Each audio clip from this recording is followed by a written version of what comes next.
আপনার সেবায় অত্যন্ত খুশি, কিন্তু হে কালী, আজ আপনার এই রূপ আমায় বিচলিত করছে। হে শিব, আমি চিরন্তন সত্য, আমার এই রূপ আজ আপনাকে বিচলিত করছে? হে কালীকে, আজ সত্যই বলছি, তোমার রূপের মায়া আমায় গ্রাস করেছিল, তবে সেই রূপ আজ আমার কাছে বিকট বই আর কিছুই মনে হচ্ছে না। যাকে সংসারের মায়াজাল কোনো দিনই গ্রাস করেনি, আজ তার কাছেই কিনা আমার রূপ অত্যন্ত কুৎসিত মনে হলো। আমি এই ক্ষণে কৈলাস ত্যাগ করব।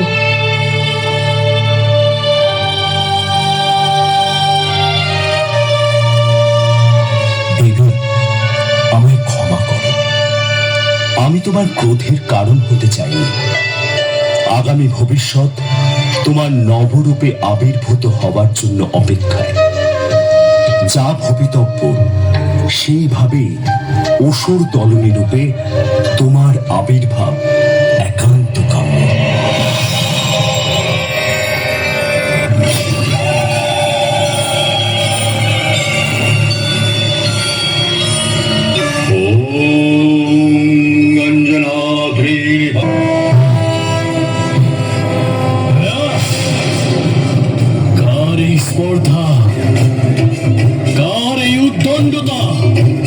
মহিষাসুরের ত্রাসের সাম্রাজ্যে এই ভীষণ নিনাদের উৎস কোথায়?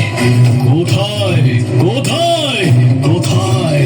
সংবাদাচার্য রাজ ঋষিকাত্তায়নী গোস্বামী সকল দেবতারা একত্রিত হয়েছেন। সেই তেজরাশি একত্রিত হয়ে সৃষ্টি হয়েছে এক মহা তেজা নারীর।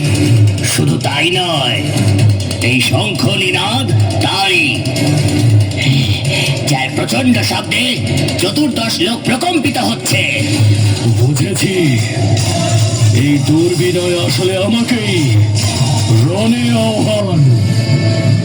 দেখুন চামর, তোমরা সসৈন্য নিয়ে রণে গমন করো।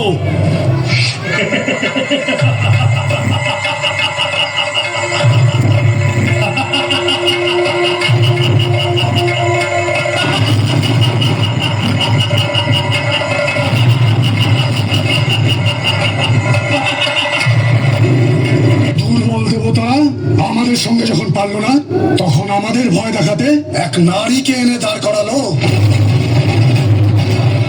কেবলমাত্র শরীরে কালো রং মেখে আসলেই কালের সম্মুখীন হওয়া যায় না মূর্খ নারী। ব্রহ্মাণ্ডের চিরন্তন সত্য হলো এই যে শক্তির অধিকারী কেবলমাত্র পুরুষরাই হয়, নারীরা তো চিরকালই অবলা। নারীদের জন্মই হয় চিরকাল পুরুষদের পেছনে থাকার জন্য, পুরুষদের সামনে মাথা নিচু করে। নারীদের কাজ হলো পুরুষদের আনন্দ দান করা, কর্ম দিয়ে, কথা দিয়ে, আর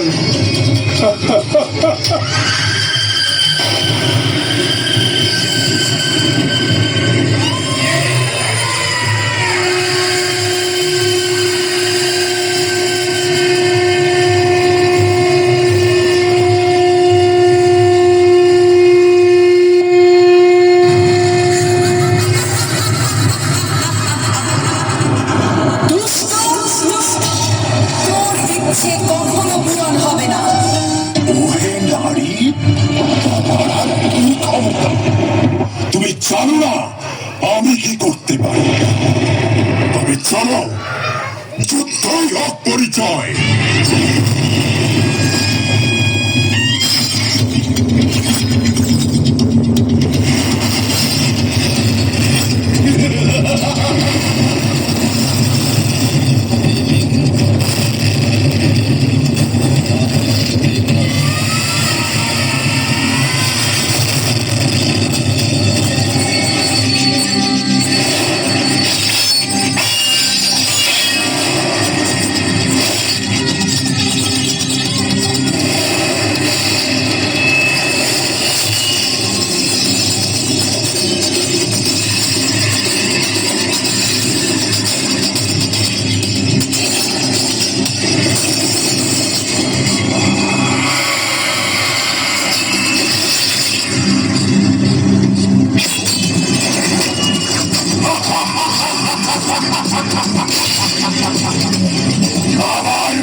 পারবে তুমি? এক সামান্য নারী তুমি।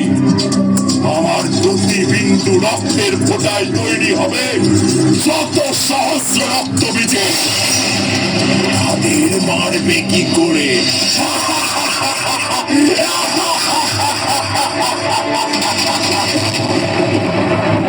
আজ আমি হব তোর মৃত্যুর কারণ।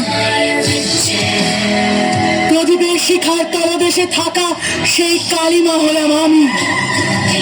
খণ্ড খণ্ড করিব আজ খড়গদণ্ডে। বিভাসিত আমি, তোর রক্তে শান্ত হবে আর পিপাসা।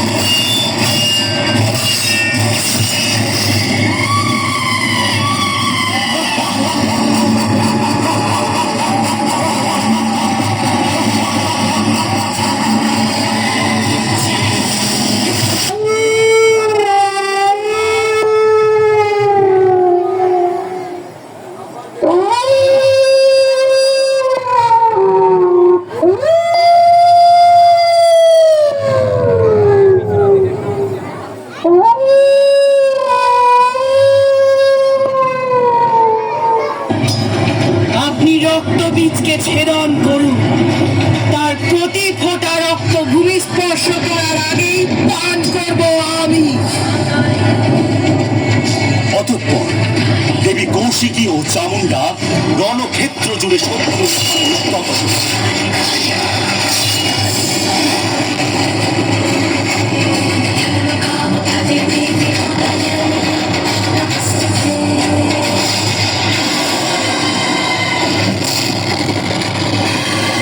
দেবী কৌশিকী প্রতি শিলাঘাত রক্ত বীজ সহ নানা ওষুধকে ছিন্ন ভিন্ন করতে ও দেবী চামুন্ডা এই সকল রূপে তার রক্তাক্ত রচনায় ধারণ করেছেন।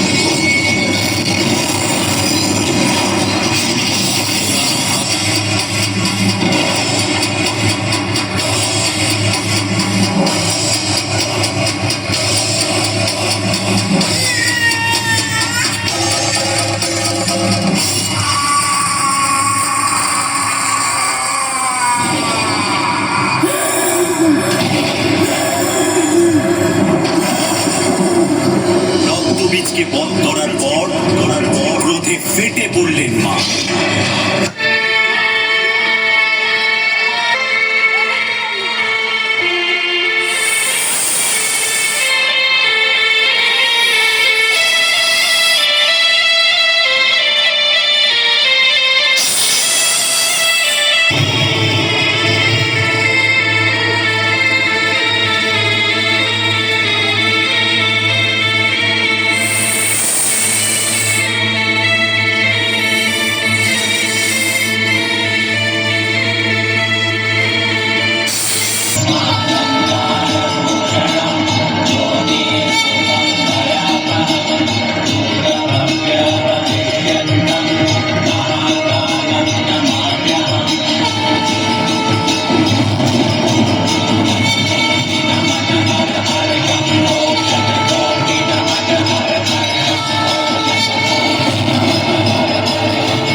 পরাশক্তি, আপনার এই ভয়ঙ্কর প্রকাশে ত্রিলোক প্রকম্প, সৃষ্টির ভারসাম্য বিনষ্ট হচ্ছে। এ কালীকে আপনি শান্ত।